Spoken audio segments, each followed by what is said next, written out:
ಕುಂದಾಪುರ ರಾಷ್ಟ್ರೀಯ ಹೆದ್ದಾರಿ 66ರಲ್ಲಿ ಹಾದು ಹೋಗುವ ಮೇಲ್ಸೇತುವೆ ಕಾಮಗಾರಿ 10 ವರ್ಷದ ಬಳಿಕ ಕೊನೆಗೂ ಲೋಕಾರ್ಪಣೆಗೆ ಸಜ್ಜಾಗ್ತಾ ಇದೆ.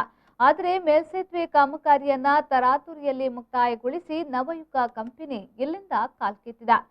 ಸರ್ವಿಸ್ ರಸ್ತೆಯ ಸಮಸ್ಯೆಗಳು ಸೇರಿದಂತೆ ಅನೇಕ ಸಮಸ್ಯೆಗಳನ್ನು ಸರಿಪಡಿಸಲು ನವಯುಗ ಕಂಪನಿಯವರಿಗೆ ತಿಳಿಸಬೇಕೆಂದು ಹೇಳಿ ರಾಷ್ಟ್ರೀಯ ಹೆದ್ದಾರಿ ಹೋರಾಟ ಜಾಗೃತಿ ಸಮಿತಿಯವರು ಕುಂದಾಪುರ ಉಪ ಕಮಿಷನರ್ಗೆ ಮನವಿಯನ್ನ ಸಲ್ಲಿಸಿದರು.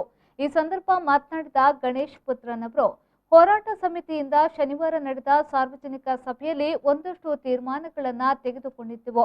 ಅದನ್ನ ಉಪ ಕಮಿಷನರ್ ಅವರಿಗೆ ಮನವಿ ಮೂಲಕ ಸಮಸ್ಯೆಗಳನ್ನು ತಿಳಿಸಿದ್ದೇವೆ. ಇದಕ್ಕೆ ಎಸಿಯವರು 7-8 ದಿನದ ಒಳಗಡೆ ಹೆದ್ದಾರಿಯ ಎಂಜಿನಿಯರ್, ನವಯುಗ ಅಧಿಕಾರಿಗಳೊಂದಿಗೆ ಸ್ಥಳಕ್ಕೆ ಭೇಟಿ ನೀಡಿ ಪರಿಶೀಲನೆ ನಡೆಸುತ್ತೇವೆ ಎಂದು ಹೇಳಿದ್ದಾರೆ. ಒಂದು ವೇಳೆ ಪರಿಶೀಲನೆ ನಡೆಸದಿದ್ರೆ ಬರುವ ಸೋಮವಾರ ಮತ್ತೆ ಮನವಿಯನ್ನ ನೀಡುತ್ತೇನೆ ಎಂದು ಹೇಳಿದರು. ಸಭೆಯಲ್ಲಿ ಬಹುಮುಖ್ಯ ಹಲವಾರು ವಿಷಯಗಳ ಬಗ್ಗೆ ವಿಸ್ತೃತವಾದ ಚರ್ಚೆಯಾಗಿ ಕೆಲವೊಂದು ನಿರ್ಣಯಗಳನ್ನು ಮಾಡಿಕೊಂಡು ಈ ದಿವಸ ನಾವು ಮಾನ್ಯ ಉಪವಿಭಾಗಾಧಿಕಾರಿ ಕ್ವೆಶ್ಚನ್ ಕಮಿಷನರ್ ಎಸಿ ಅವರ ಹತ್ರ ಮನವಿಯನ್ನು ಸಲ್ಲಿಸಿದ್ದೇವೆ. ಅವರ ಮುಖಾಂತರ ನಾವು DC ಅವರಿಗೆ ನಮ್ಮ ಮನವಿಯನ್ನು ಕೊಟ್ಟಿದ್ದೇವೆ. ಏನಂದರೆ ಮುಖ್ಯವಾಗಿ ನಮ್ಮ ರಾಷ್ಟ್ರೀಯ ಹೆದ್ದಾರಿ ಈಗ ಆಗ್ತಿರುವ ಕಾಮಗಾರಿಯಲ್ಲಿ ಹಲವಾರು ದೋಷಗಳನ್ನು ನಾವು ಸಾರ್ವಜನಿಕವಾಗಿ ಕಂಡುಕೊಂಡಿದ್ದೇವೆ.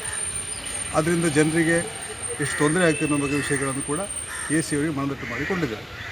ಅದಕ್ಕೆ ನಾವು ಅವ್ರ ಹತ್ರ ಮನವಿ ಮಾಡಿದಾಗ ಅವರು ಸದ್ಯದಲ್ಲೇ ಒಂದು 8-10 ದಿವಸದೊಳಗೆ ಸಂಬಂಧಪಟ್ಟ ಅಧಿಕಾರಿಗಳನ್ನು, ರಾಷ್ಟ್ರೀಯ ಹೆದ್ದಾರಿ ಇಲಾಖೆಯವರನ್ನು ಮತ್ತು ಯಾವ ಗುತ್ತಿಗೆ ಪಡ್ಕೊಂಡ ಕಂಪನಿಯ ಪ್ರಮುಖರನ್ನೆಲ್ಲ ಕರೆಸಿ ಈ ಸಮಸ್ಯೆಗಳ ಬಗ್ಗೆ ಪರಿಶೀಲನೆ ಮಾಡೋದ್ರ ಬಗ್ಗೆ ನಮಗೆ ಭರವಸೆ ಕೊಟ್ಟಿದ್ದಾರೆ.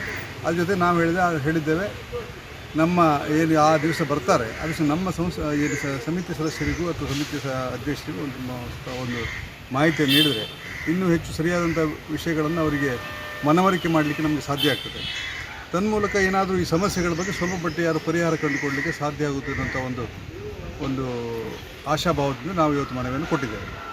ಮತ್ತು ಇಲ್ಲಿದ್ರೆ ಈಗಿನ ಪರಿಸ್ಥಿತಿ ನೋಡಿದರೆ ಇಷ್ಟು 10-11 ವರ್ಷಗಳಿಂದ ಹಲವಾರು ಸಮಸ್ಯೆಗಳನ್ನು ಕುಂದಾಪುರ ನಾಗರಿಕರು, ಆಸುಪಾಸಿನ ನಾಗರಿಕರು ಪಡೆದಿದ್ದಾರೆ. ಈ ಸಂದರ್ಭದಲ್ಲಿ ಕಿಶೋರ್ ಕುಮಾರ್ ಸೇರಿದಂತೆ ಮತ್ತಿತರರು ಹಾಜರಿದ್ದರು.